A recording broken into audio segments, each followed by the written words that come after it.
right, let's talk about drop, cover, and hold and why I feel that it is still by far and away the best thing to do during an earthquake. So in looking at those videos, let's assume an earthquake were to happen right now, a strong earthquake, a magnitude 6.87 earthquake, which we've certainly had in the past. What are the sorts of things that are likely to happen in this classroom? All right, we have some things that might fall down. We don't know if they will or not, but there's certainly a lot of ceiling tiles.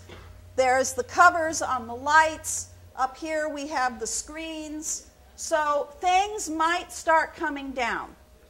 What else? Yep, there's something right there. Might come down. And it's useful to kind of look above you. What else might happen? This building is not going to collapse catastrophically, okay? It's not going to pancake. It is the sorts of things that are going to happen in this building are very much like what you saw in those videos. So in addition to things like tiles coming down, what else might happen?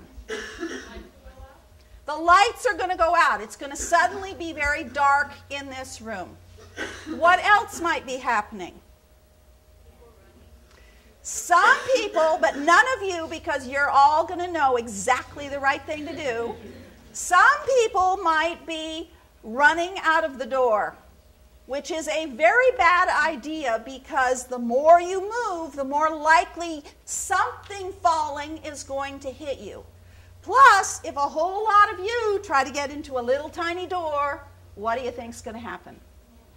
People will actually get injured, possibly severely, in a crush trying to get out of doors. When I grew up, we were taught to go into doorways. Any of you taught to go into doorways? It's still kind of out there. We no longer tell people to get into doorways for a couple of reasons.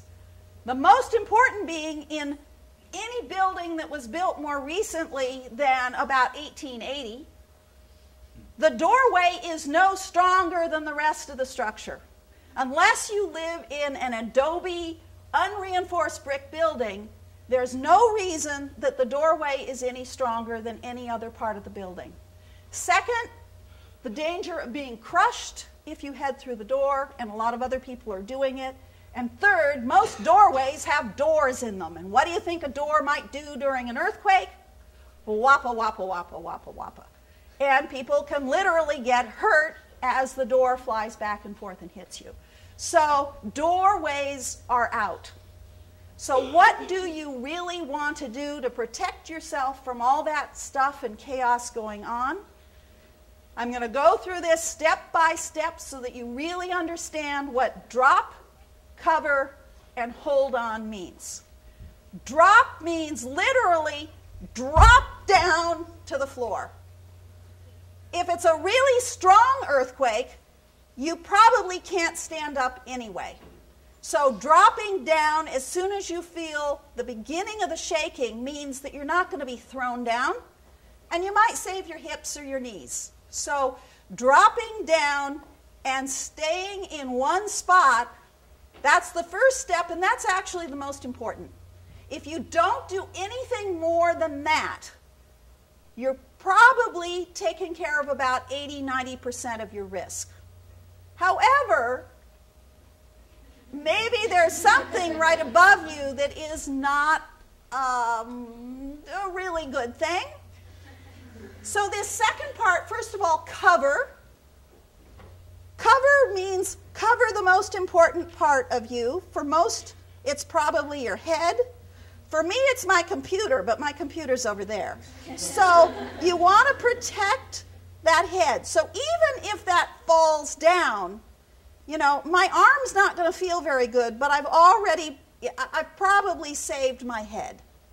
And at this point, if I can get to a place of where I can actually get something between me and things that will fall down, at this point, I'm going to scoot back under the table, and I'm going to hold on.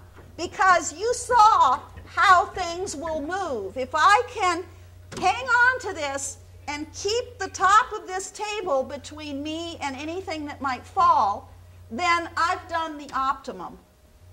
However, if I'm in the back row of the classroom, I'm not going to come running down and trying to get under this table, because the process of trying to come down, I'm likely to hurt myself.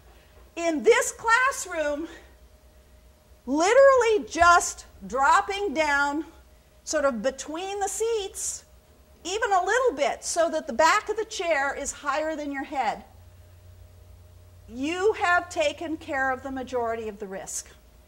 If you're in a situation where you cannot get low, those of you sitting along the side, Elizabeth here in the front, then if you can cover your head or just literally make yourself as small as possible against the side of the room, that's a fine thing to do. Just literally stay right where you are, crouched over, hands over your head. You've taken care of the problem.